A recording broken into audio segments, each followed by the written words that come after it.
चेंबूर विधानसभा और चेंबूर अणुशक्ति नगर में यहाँ पे सत्ताधारी शिवसैनिकों की सत्ता रही है, चाहे वो नगर सेवक से लेके चाहे वो विधायक से लेकर के। तो उसको लेकर के आपकी क्या प्रतिक्रिया है? जिस तरह से आपने एकदम से राजनीतिक गलियारों में एक बहुत बड़ा विस्फोट किया है और विस्फोट आपने भ्रष्टाचार उजागर करके किया, क्या कहेंगे आप?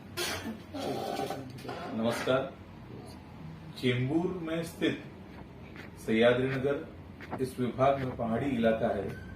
चेंबूर का जो फ्रीवे जाता है, फ्रीवे के ऊपर एक फ्रीवे में टनल जाता है और टनल के ऊपर का जो पहाड़ी इलाका है वो अणुशक्ति नगर विधानसभा में आता है। परंतु ये एरिया चेंबूर होने के कारण इसको चेंबूर के नाम से ही ये परिचित है। इस विभाग में 2019 साल में यहाँ के जो पूर्व विधायक थे शिवसेना पार्टी से तुकाराम काते जी, इन्होंने एक बड़ा ही लुभावना सा एक विषय लाया कि यहाँ पे बुद्ध पार्क बनेगा और शिलोंग या सिक्किम जैसे बुद्ध पार्क के धरती पे यहाँ पे बुद्ध पार्क बनाने का वो काम करेगी। लगभग 3 एकड़ जगह एक्वायर होगी।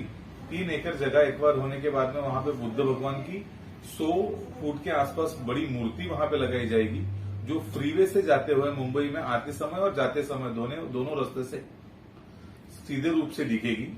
और उसके बाद में नीचे उनका लाइब्रेरी रहेगा। बुद्ध भगवान का जीवन काल में उन्होंने जो जो काम किए वो सारे काम वहां पे रहेंगे और इस प्रकार से पूरे मुंबई को एक नया पहचान देने का काम महाराष्ट्र सरकार या म्हाडा के माध्यम से तुकाराम काते जी ने करने का वादा किया।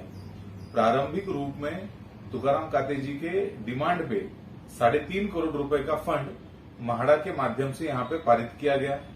फंड पारित होने के बाद में चुनाव के दरमियान ये काम आस्ते आस्ते डिले होने लगा और जब ये काम डिले होने लगा तो तुकाराम काते जी ने ये 3.5 करोड़ रुपए का फंड म्हाडा के अधिकारियों से मिलके और कुछ कॉन्ट्रैक्टर से मिलके ये, और उसके बाद में जब हम लोगों ने म्हाडा में पूछताछ करना लगातार चालू किया कि भैया 3.5 करोड़ रुपए महाराष्ट्र सरकार के आपको मिले हैं और 3.5 करोड़ में 3 एकड़ का डेवलपमेंट का जो प्रोजेक्ट था, जहां पे हमको बताया गया था कि पहाड़ के ऊपर लगभग 100 फुट की बुद्ध भगवान की मूर्ति रहेगी, नीचे लाइब्रेरी रहेगी, बच्चे की खेलने की जगह रहेगी, बच्चों को बुद्ध भगवान के जीवन काल के बारे में बताया जाएगा, वो कहाँ पे है। तब म्हाडा जाके कहती है कि बुद्ध पार्क ऐसा कुछ बनेगा, ऐसा हमको कुछ मालूम नहीं है और बुद्ध पार्क नाम की कोई ऐसी चीज हमारे ज्ञात में नहीं है। उसके आगे और हम लोगों ने जब इसकी इंक्वायरी करने का ये प्रयत्न किया तब हमको समझा कि ठेकेदारों और अधिकारियों के साथ में मिलके ऑलरेडी यहां से 3.5 करोड़ रुपए के आसपास रकम छोटे छोटे टेंडर्स के माध्यम से, कुछ 30 लाख रहेगा, कुछ 40 लाख रहेगा, कुछ 60 लाख रहेगा, ऐसे छोटे छोटे ये अमाउंट्स के माध्यम से ये पूरा पैसा हड़प करने का काम किया है पूर्व विधायक तुकाराम काते जी के माध्यम से। और ना कोई बुद्ध भगवान की मूर्ति बिठाई गई है, ना बुद्ध पार्क का यहाँ पे कोई विकास हुआ है और इस बात की राष्ट्रवादी कांग्रेस पार्टी की तरफ से हम कड़ी निंदा करते हैं। जैसे कि आपने बताया कि टेंडर दिए गए, तो टेंडर ये किस प्राधिकरण से दौरान दिए गए थे?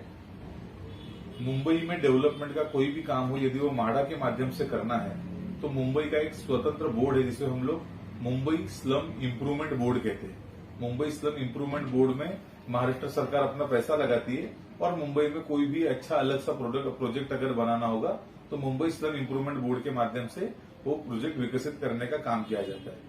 दुख इस बात का नहीं है कि ये इतना बड़ा घोटाला हो रहा है, दुख इस बात का ज्यादा है कि चलो तुकाराम काते जी तो वो भ्रष्टाचारी नेता ही है, लेकिन म्हाडा के जो ऑफिसर्स थे जिनको इस पे बहुत ज्यादा ध्यान देना चाहिए था। मुंबई के विकास का सबसे बड़ा प्रोजेक्ट आपके हाथ में आया था। सरकार गौतम बुद्ध के नाम पे आपको करोड़ों रुपए देने के लिए तैयार थी। 3.5 करोड़ रुपए ऑलरेडी दे चुकी थी। आने वाले समय में और आपको ज्यादा पैसे मिलते थे और पूरे मुंबई की एक नई पहचान बनाने का हम लोग काम कर सकते थे, लेकिन अधिकारियों ने आनाकानी की काम में, जहां पे बुद्ध पार्क का डेवलपमेंट करना जरूरी था, वो डेवलपमेंट न करते हुए उन्होंने उसको भ्रष्टाचार का एक बड़ा जरिया समझा और उसमें से पैसे कैसे हड़प किए जाए उस पर ज्यादा ध्यान दिया।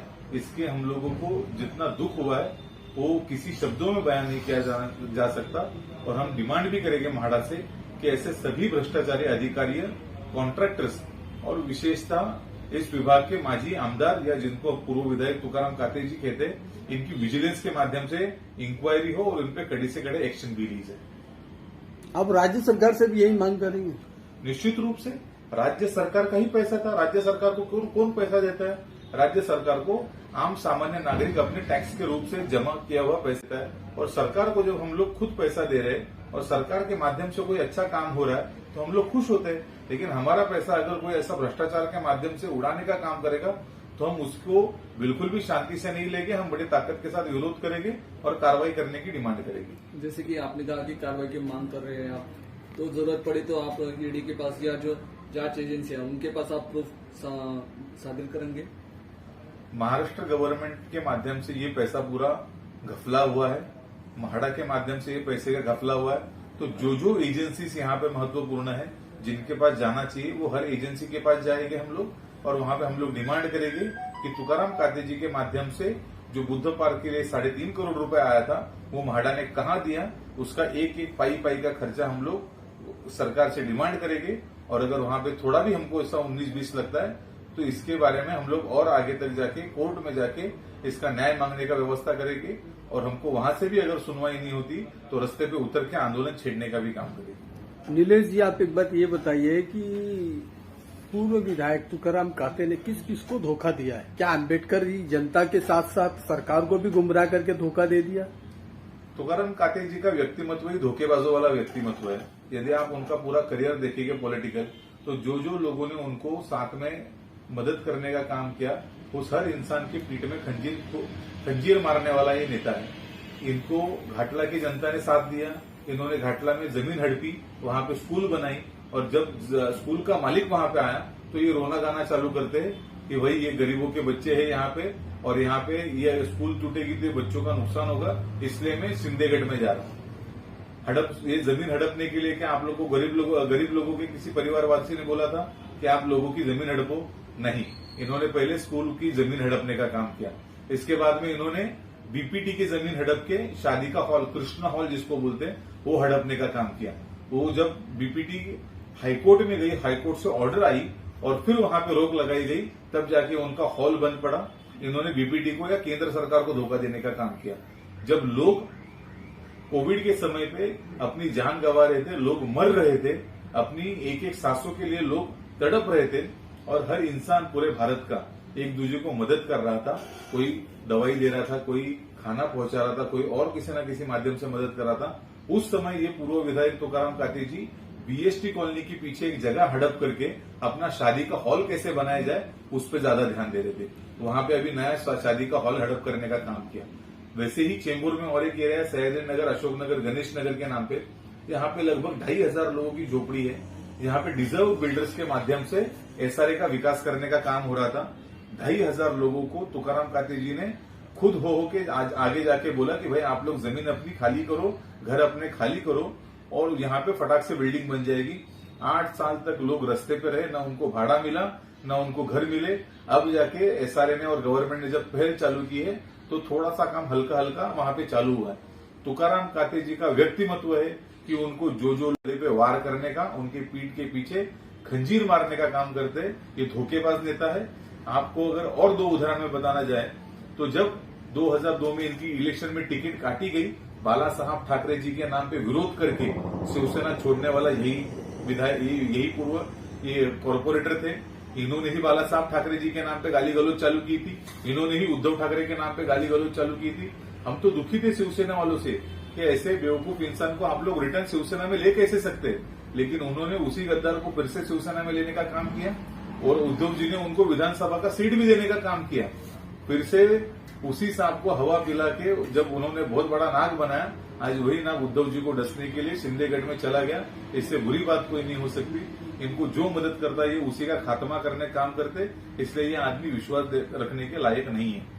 शताब्दी हॉस्पिटल को लेकर के क्या आप कहना चाहेंगे कि जो वहाँ रिनोवेशन वगैरह का काम चल रहा है तो उसमें भी कुछ भ्रष्टाचार वगैरह कैसे कुछ मामले सामने? मैं जब 2004 में हम लोगों ने राष्ट्रवादी रिपब्लिकन पार्टी ऑफ इंडिया में थे, तब हम लोगों ने वहां पे एक बड़ा अनशन का प्रोग्राम लिया था और अनशन का प्रोग्राम लेने के बाद में लगभग 3-3.5 करोड़ रुपए बीएमसी के माध्यम से उस हॉस्पिटल्स के डेवलपमेंट के लिए हम लोगों ने अलॉट करा के लिए थे, ताकि वहां पे सोनोग्राफी की मशीन आए, एक्सरे की मशीन आए। 2004 साल में ये सब चीजें शताब्दी हॉस्पिटल में नहीं थी।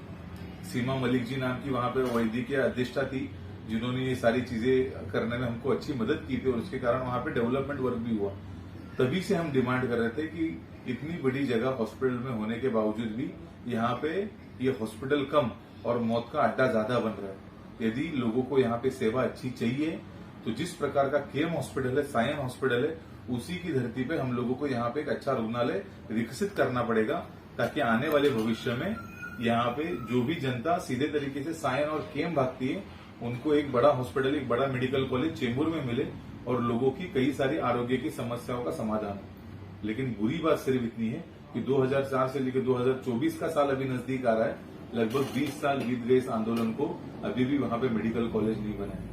जो भी हो रहा है बहुत धीमी गति से हो रहा है। हम लोग आंदोलन कर रहे हैं, राष्ट्रवादी कांग्रेस पार्टी ने बड़ी ताकत के साथ वहां पे खड़ा रहने का काम किया, इसलिए अभी जाके मेडिकल कॉलेज का कंस्ट्रक्शन का काम निश्चित रूप से अच्छी गति पे है, लेकिन अभी तक मेडिकल कॉलेज चालू नहीं किया है। राष्ट्रवादी कांग्रेस पार्टी की तरफ से हम इतनी शब्द आपको दे सकते हैं कि आने वाले जल्द ही भविष्य में वो कॉलेज का निर्माण कंप्लीट होगा और जल्दी जल्दी वहां पे एक बड़ा हॉस्पिटल आप लोग को दिखाई देने के लिए मिलेगा। बहुत बहुत धन्यवाद।